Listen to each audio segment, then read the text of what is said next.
they basically talk about the technical requirements of architecture as the first item there under four necessities of architecture. And I think we all know what this is. I'll get to these pictures and images in a moment. But I think, anybody that's familiar with the Amarillo area, you realize that wind and rain are an issue when it comes to residential housing. So technical requirements mean that the building has to be able to stand and withstand the elements in the environment. So I've heard people joke around in the Amarillo, Texas area saying that the bad news is that every 5 to 6, 7 years the wind is going to come around and blow some shingles off or blow a chunk of your roof off. Right? The good news is that you'll be able to get a new roof every so many years. So obviously insurance is a part of this when it comes to residential architecture. And there's stronger class 4 roofs that you can put on your house that cost more money and so on. And even this idea, if you've seen some of these shows, Small House, Big Living, these are more smaller square footage units that are coming up as an alternative to buying the traditional home. And these often, have, smaller square footage. You can see they usually have loft areas that make use of the upper space, and so on. But would you want one of these in a hurricane belt, around Florida, let's say? Probably not. These are probably not the safest, structurally sound types of houses that would meet the technical requirements if you're going to be exposed to hurricanes and things like that. So pretty obvious stuff there. But let's look at another aspect of what they talk about with technical requirements of architecture. They give you some basic building techniques. And so when you look at Stonehenge, when you look at the Parthenon, which they have on page 133, you basically see a classic building technique called post and lintel. It would probably make more sense if they called it vertical and horizontal, because that's exactly what it is that basically you have a horizontal or a roof that's supported by verticals or columns. If you think of a post, you might think of a lamp post or more of a vertical column. So post and lintel, here's the post, here's the lintel. It really is simple as that. A couple other things we'll look at. You have also another technique, not referenced in the book, but basically just what common sense would suggest is just basically stacking bricks or stacking stones. So this is also termed as a load-bearing wall. You might have heard that. So the ancient pyramids, an example of a load-bearing wall, stacking stones. The only interesting and mysterious thing here is that these blocks are often 30, 40, 50, some reports even up to 80 tons each. So a pretty amazing feat there. And let's look at a couple other things here. So this is actually me in Sacsayhuaman, a site in Peru around the Cusco area. And you can see that this is another example of a load-bearing wall. And you can see that these are not symmetrical blocks, but these are kind of like just all different sizes and jigsaw. The interesting thing, as far as an example of technical requirements of architecture, Peru and the whole Pacific is known as an earthquake belt, if you've heard of the Ring of Fire. And so these structures, as old as they are, they were able to stack these stones with no glue or no adhesive. These are all just interlocking. Not only are these amazing structures today, but they have survived earthquakes over the hundreds and thousands of years they've been around. So just a good example of some of these ancient building techniques, post and lintel, in this case a load-bearing wall. Another term that they refer to on page 137 is the cantilever. And this is used a little bit more modern times now. This is where you have just one beam extend a horizontal that extends out more freely. And again, they're showing you kind of like a correct concept where it's supported here. This is just Google Images. Probably way more interesting is to look at cantilever buildings. So some of these are pretty awesome. And obviously these are modern because you can do a lot more things now with some of the modern technology as far as being able to support a structure that's going to kind of, be only supported with one beam, kind of extend free flowing over into one direction like you see these examples of. But that's another more modern technique. You could look at it kind of in a way as a special variation of post and lintel, where uh, you just have the horizontal extend out more freely. Um, so just an interesting look as far as that goes. So those are the technical requirements of architecture. The building has to be able to withstand the normal elements and so on. So let's take a look at functional requirements of architecture. They talk about this idea of form. And you have, let's just say, let's take a look at the Colosseum as an example. So the building or structure should reveal the function or use of that building. So for most people, if you look at the Roman Colosseum, that probably screams out sports stadium. And it's interesting to consider that if you've ever been to a modern sporting event, a football game, baseball game, major concert event, most of the designs of stadiums around the West and around the world, in fact, are based off of this Roman Colosseum. And you basically have two semicircles, fused back to back to create one theater in the round. So you have a lot of space, obviously. So that screams out, like a sporting arena. But the other thing is that you see all these arches. And that may look like a pretty geometric design, and of course it is. But what it is also is functional. If you've ever been to a stadium like this, you basically have tickets with a corresponding gate entrance. The practicality of funneling in 50, 60, 70,000 plus people in and out efficiently is really dependent on having this many entrances and exits to basically flow people in and out efficiently. So this is an example where you should be able to identify this as a sports stadium. It just kind of screams out.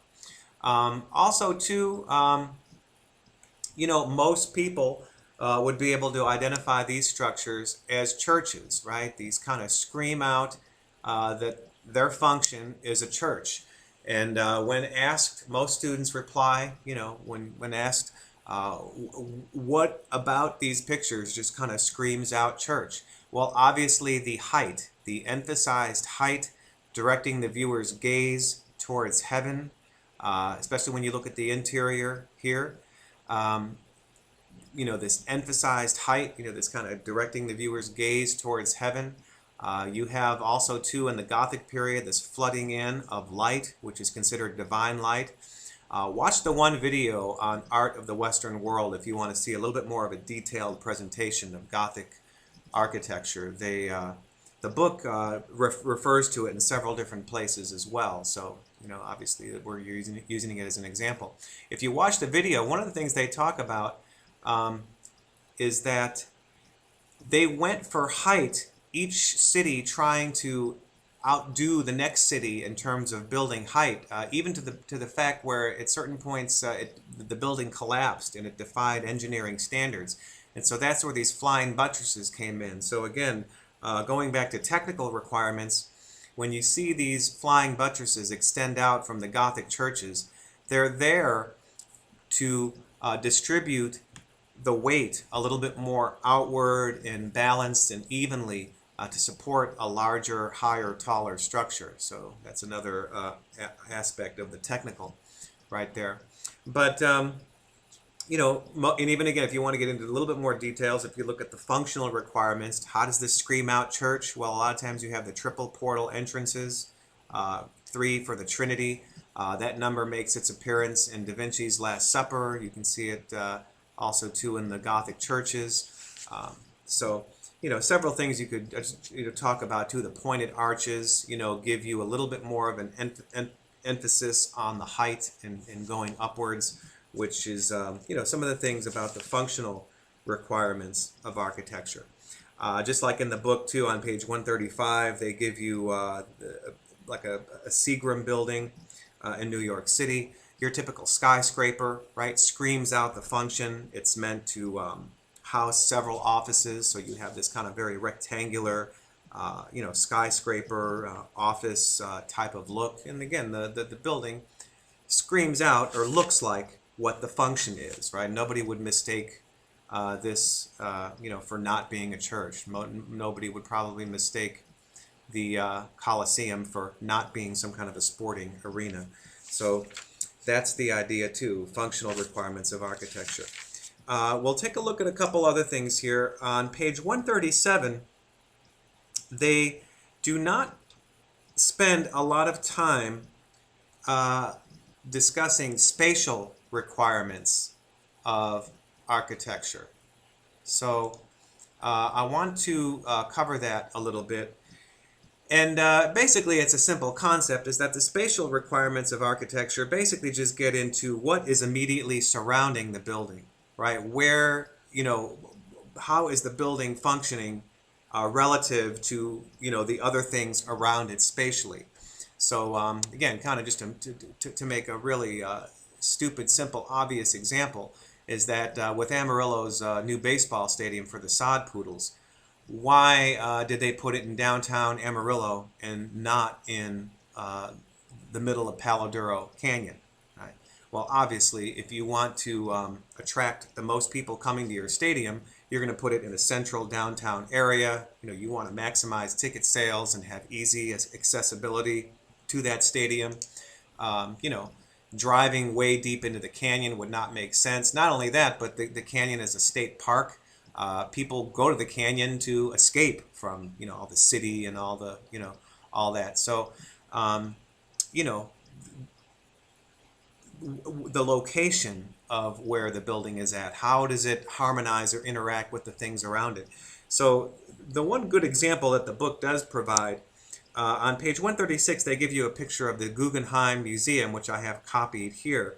And they make mention of the fact that, the museum stands out much larger than the rectangular buildings surrounding it. So even if this building doesn't scream out to you, it's a museum, most people looking at that, you may not get that.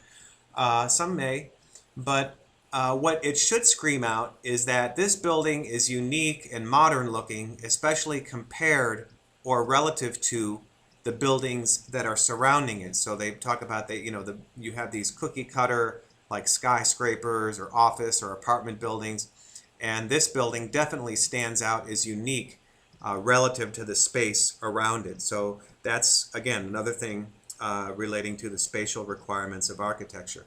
One last little thing I'll just throw in there for fun and for humor is that parking is also a consideration of spatial requirements. And so I think anybody that comes to the main campus in Amarillo realizes that parking is kind of a issue. It's sometimes hard to find parking. So, if you're going to have a sports stadium, you obviously need to have the corresponding parking, if you're going to have something like that going on. So that's basically what that is. So revelatory requirements is in many ways, I think, the most fun. And we'll actually get into that. And basically what it says is that, any work of art, any work of architecture is going to reveal something about the culture that it comes from.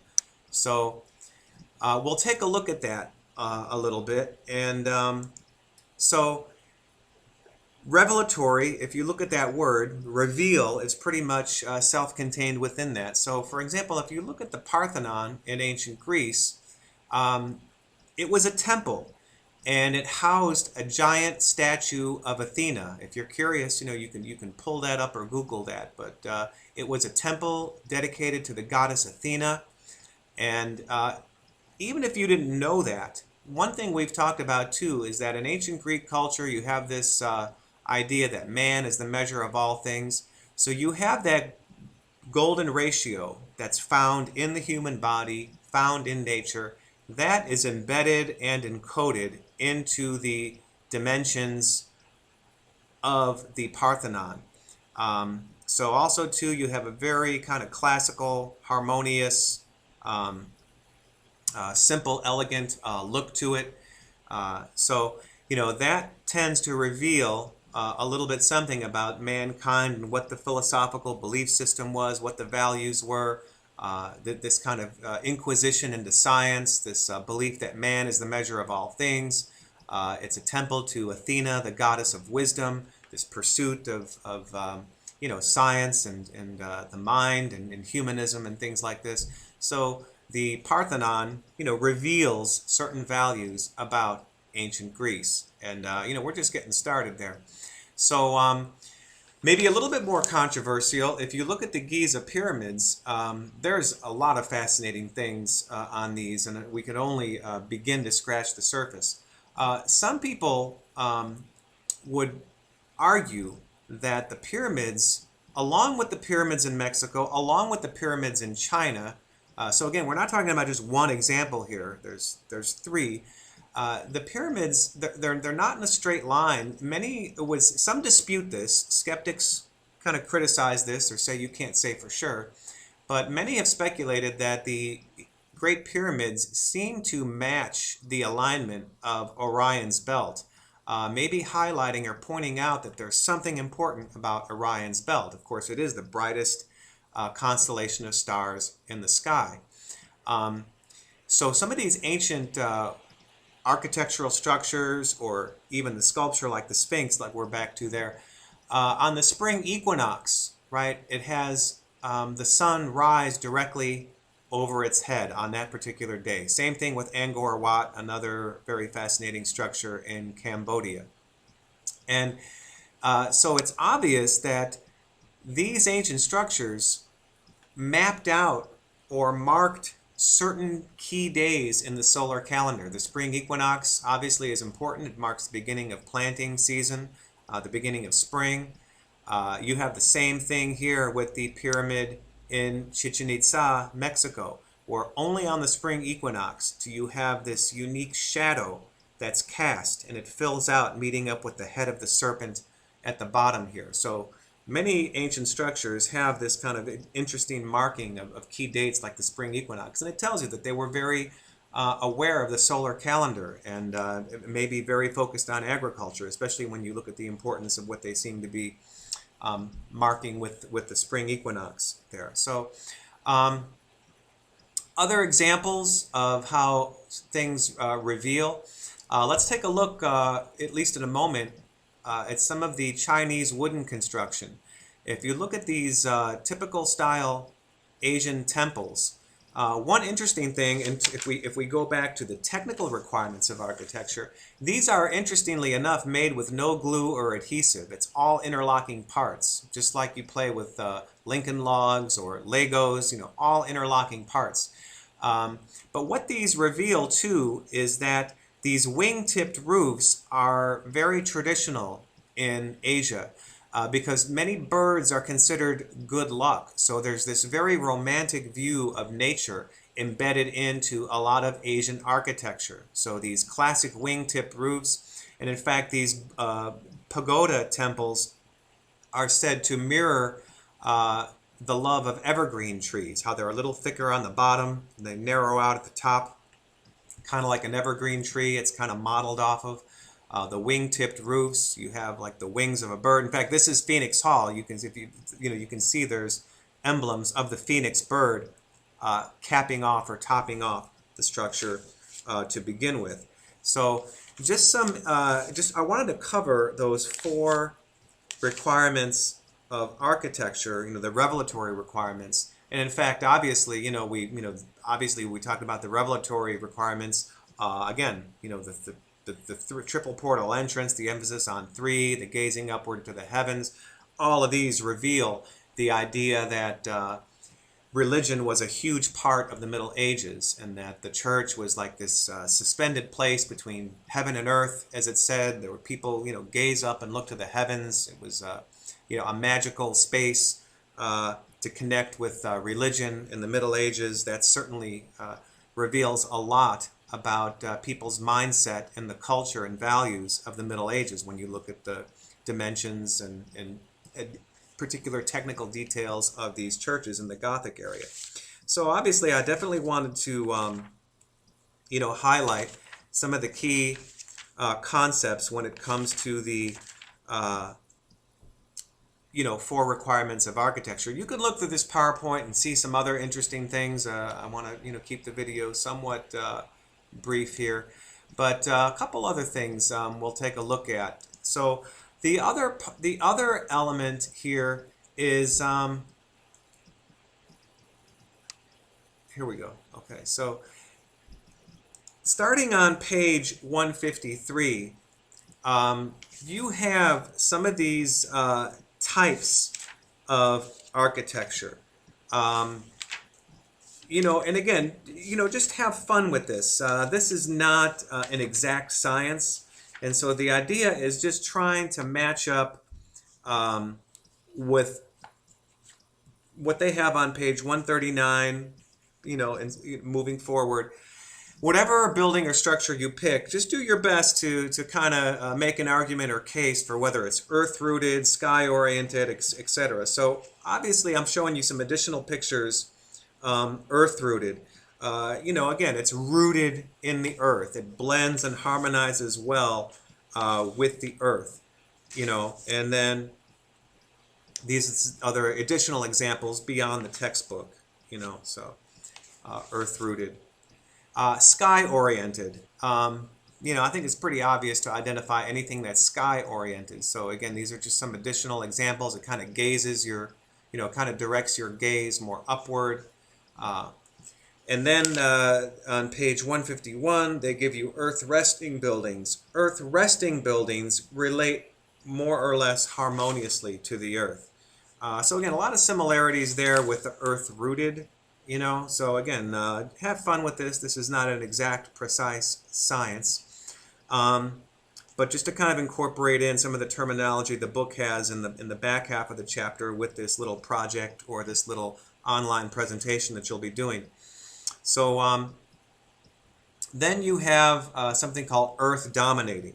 So unlike earth resting buildings, an earth dominating building does not sit on but rules over the earth. So just completely dominates the space.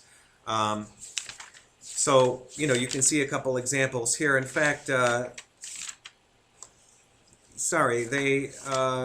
this one here they do have in the book on page 127, but what they talk about here is an example of centered space, the arrangement of things around some paramount thing. So you basically have the obelisk here, and then the space kind of around, centered around that. So they call this example a centered space. But this is also certainly an earth-dominating structure. Some other examples here where the building just completely overwhelms and dominates the earth. So I wanted to make a relatively quick video there and just encourage everybody to have fun. If you have any questions, certainly let me know, and we'll see you soon. Thank you.